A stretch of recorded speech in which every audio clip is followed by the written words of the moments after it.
Gigil na sila kay Bato na mahuli ito, ano? Grabe. Ino-honor talaga nila yung warrant ng ICC. Pero hindi naman tayo membro ng ICC. Para saan ba? Bakit ganyan? Unang-una para sa political agenda nila. Diba? Politika lang yan. Gusto nilang maubos, matanggal, at pahinain yung mga Duterte. Kaya ganyan yung ginagawa nila. Yung isang senador nga nag-comment ito. Tingnan natin yung isang senador na nag-comment ito. Sabi ni Senador Pinky, sabi niya, ang payo ko sa law enforcement, galingan nila ang pagkahanap. Nandiyan na. Huhulihin pero hindi nahuli. Galingan ng NBI, galingan ng PNP. O kung tutulong ang AFP, galingan nila ang intelligence work. Senador Pinky Buaya Lacson. Wow, Senador Pinky, nung ikaw yung nagtago ng 1 taon, kumusta naman yun? Nakalimutan mo na ba? Wala kang moral authority para magsabi ng ganyan, di ba? Na tumatakas si Bato at hahantingin na, hahanapin para mahuli. Nung ikaw, kumusta naman yon, Mr. Lacson? Nakakahiya ka naman. Diba? So, grabe yung effort na binibigay ng gobyerno na to. Mapabagsak lang ang mga Duterte.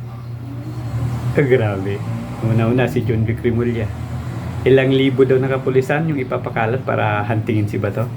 Napakarami, di ba? Paano na yan? Nakapokus kayo kay Bato. Holiday na ba yung mga hinahanting nyo dati? Paano si Atong Ang? Exempted na ba yung hinahanap nyo? Paano si General Bantag? Ano yun? Hindi nyo mahanap? Paano naman si Saldico? Hindi nyo maiuwi dito sa Pilipinas. Tapos pupokus kay Bato. Na kung saan yung warrant of arrest ni Bato ay galing sa ICC na hindi naman miyembro yung Pilipinas. Pero para kayong tutang sunod-sunuran sa ICC. Pero actually yung ICC kasi kaya nila sinusunod kasi nagagamit nila yun. Diba? Ginagamit nila bilang political weapon. Wala sila. Mayroon bang warrant of arrest na galing sa local court din sa Pilipinas? Si Bato?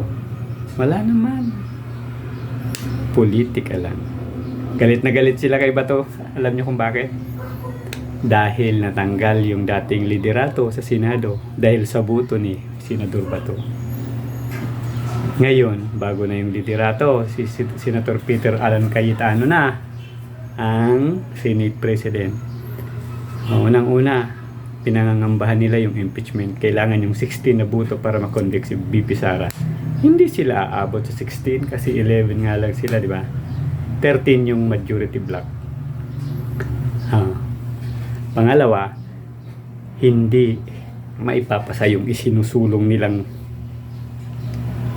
ginagawa nila na dagdagan o i-extend yung termino ng isang pangulo. Dadagdagan daw ng 3 taon. Ganon din yung mga kongresista. Dadagdagan nila ng 3 taon. Di happy sila. Another 3 years sa pwesto. Said na siguro yung kaba ng bayan yan. Kawawa na. Tapos dadaanin lang sa ayuda, pampalubag loob doon sa mga naghihirap na mga mamamayan para makalimutan yung kanilang ginagawa. Ganito kagarapal yung gobyerno ngayon. Diba? Kayo, yung mga nag-iingay dyan, paring Katoliko, nag-iingay sila, yung adik na pare dyan, yung mga kongresista, kung ano-ano. Isa lang yung naratibo nila, isa lang yung pinupukusan nila ngayon, yung mga Duterte.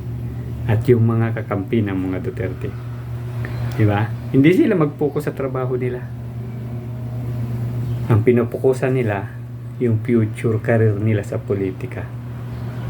Kasi pag Duterte ang umupo sa posisyon, makabalik ang Duterte, yung mga buhaya dyan sa gobyerno, saka lang yan makukulong. Yan yung hinihintay ng taong bayan. makulong yung mga buhaya na yan, yung nagnakaw sa kaban ng bayan. Tayo mga Pilipino, may karapatan tayong ipakita o iparinig sa kanila yung ating mga hinaing, yung ating mga sentimiento. Diba? Payag na lang ba tayong gawing alipin, uto-uto, sunod-sunuran na parang aso na nakakadena, hindi sa liig yung tali kundi sa ilong, kaunting hila, susunod. Yan yung nangyayari ngayon sa gobyerno. Diba? Comment below. Comment nyo dyan kung anong saloobin ninyo. Dito, may tiwala pa ba kayo sa gobyerno ngayon? Lagay nyo dyan sa comment. Kasi maraming nagsasabi na napakataas daw ng trust rating ng Pangulo ngayon.